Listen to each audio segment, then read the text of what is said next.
So, Sachin have already given much introduction and various factors why retail sector is always live and what is the specialty in the retail sector, etc.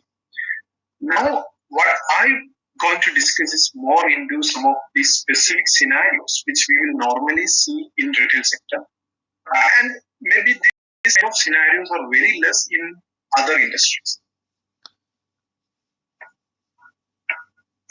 Moving to the first scenario or first type of transaction I would like to discuss is a volume discount or a rebate from the supplier.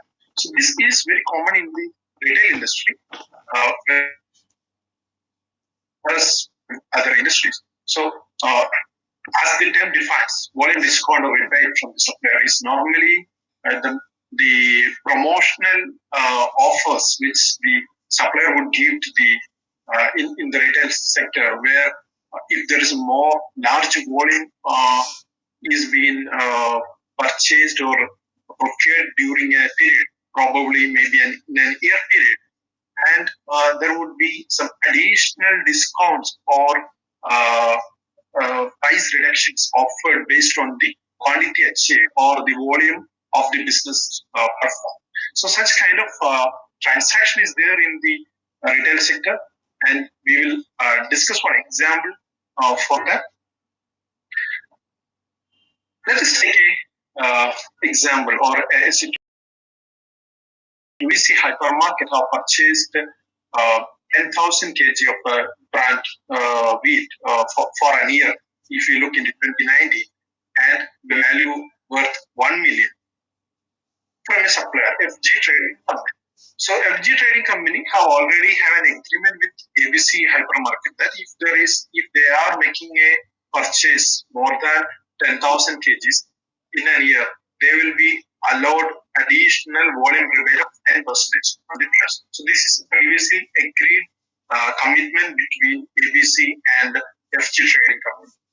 And we know in this industry definitely the hypermarkets or the different supermarkets really look into such kind of volume discount and rebate, which actually reduce their cost. So they try to do maximum business so that the price would come down.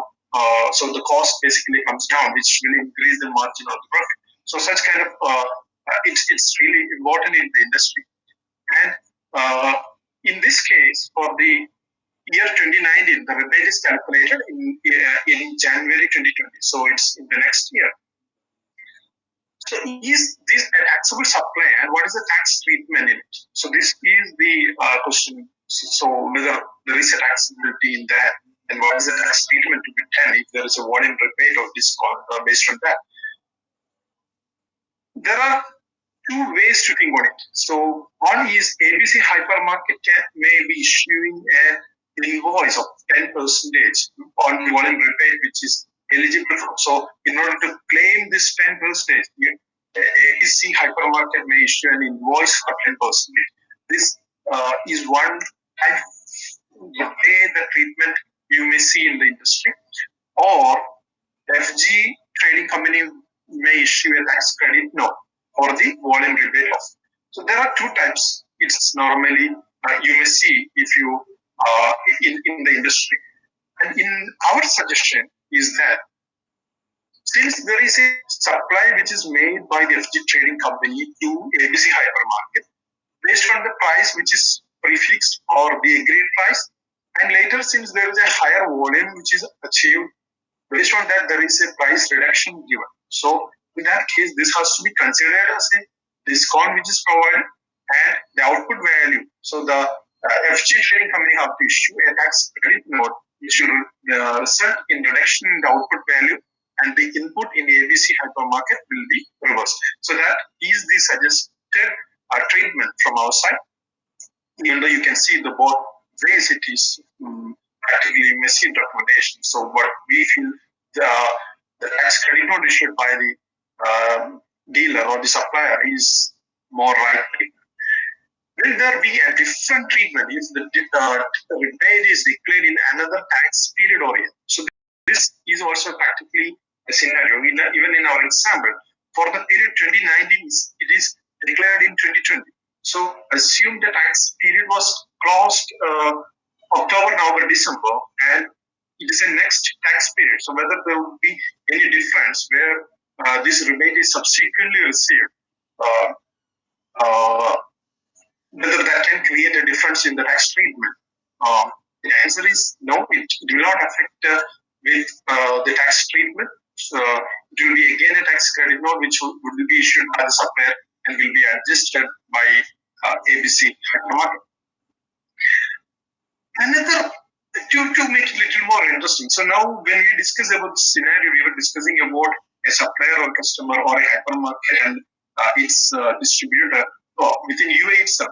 But what if the situation is little changed where the distributor or the supplier is located inside a designated zone or outside UAE? So you know why a designated zone or outside UAE will give it more important, because in that scenario the goods are coming into UAE normally as an import by the importer, import by the customer or the hypermarket. In that case, there would be the treatment of reverse charge mechanism where it will be normally repopulated in the VAT return and import will be taken based on eligible. So in such scenario, later if there is a rebate or the discount which is provided by the supplier based on the volume, what would be the treatment? So here I would like to look into the dimension actually. So if it is within the tax period, if it is happening in the same tax period, what I would suggest is that discount can be adjusted thus RCM where the value of the import is actually reduced. The value declared in customs is not the same, but later the actual value is reduced. So we can do an adjustment in the RCM adjustment. So which will also reduce the input display. And if it is subsequently also, then there will be a practical difficulty that in some scenarios, even there is no value, then for example, if there was no import, then how you will do an adjustment. But even I would say the right treatment would be to do an adjustment itself. But if it is practically difficult, you may have to maintain proper documents and reports to prove that there is a price reduction which you have received subsequently. Moving forward to another scenario, now we were discussing about a volume rebate of discount. What if there's a commissions? These are also very similar in nature. This is an alternate treatment which is there instead of a volume rebate. It is provided like if there's a targeted sales which is achieved, then there can be additional commission which can be handed over, which can be passed on to the hypermarkets or the by the supplier or the dealer. So this is an alternate base in which other than the volume rebate or discount. So what would be the tax treatment in case of commission? What would be the tax treatment in case of such commission?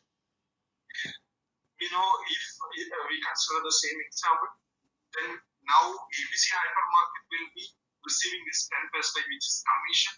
So ABC have to request for the commission, has to issue a tax invoice for the commission. So that would be the treatment will be it will not be like the previous where the trading company will issue a tax credit note. Here, since it's a commission which is another income which is earned by ABC hypermarket, which is against the sales target which you have achieved. So that would be a supply which is provided and for which ABC hypermarket will issue an invoice for the tax invoice for the commission. So that would be the treatment in that case. So it would be which is the opposite of what we saw in case of the volume rebate or discount. And just everyone is familiar about tax credit note, but just showing you one thing just on a tax credit note.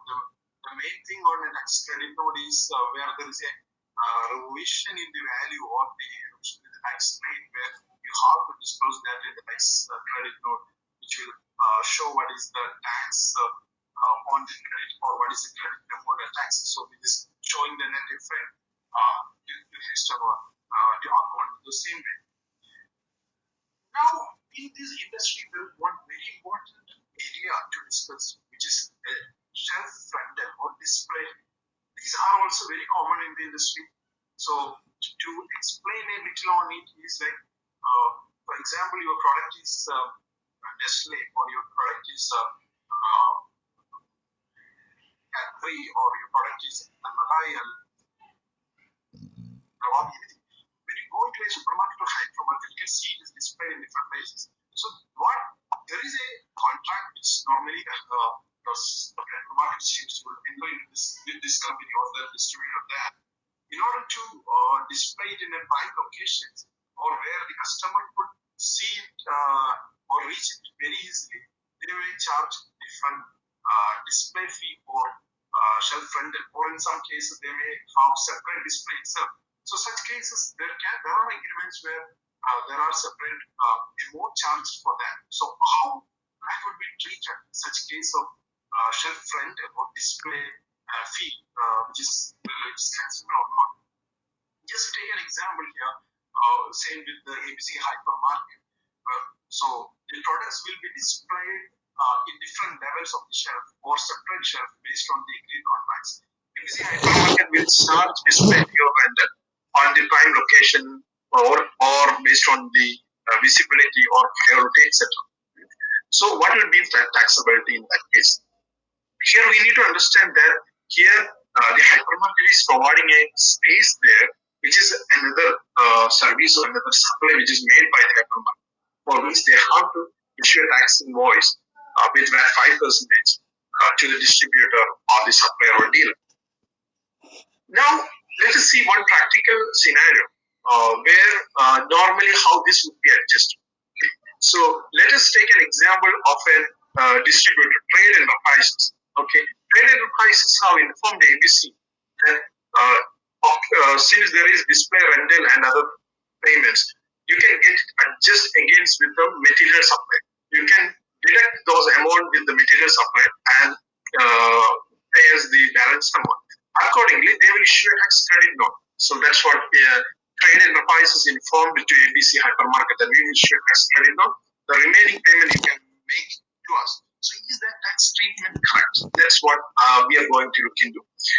Here, one important things we have to consider here is what is the supply? There is a separate supply. That's the display space provided the hypermarket. So there is a separate supply which is provided by the hypermarket to the distributor or the dealer. In our example, to the trade enterprises. So in such scenarios, since there is a separate supply, that should be taxed also. So that tax treatment will be taxed separately with VAT 5%. And most importantly, the mechanism which the trade enterprises have suggested is only a payment adjustment. It is only a mode of settlement. So it does not have anything to do into the taxability. So that's only a payment mechanism where debit and credit are adjusted and the net amount is paid. So it is not based on the payment mechanism we have to determine or decide on the. So we have to look into how the transaction, we have to identify whether there is a separate taxable transaction happen. If separate taxable transaction is there, then tax invoice has to be issued. Moving forward to another important or another interesting area, that is marketing or promotion expenses.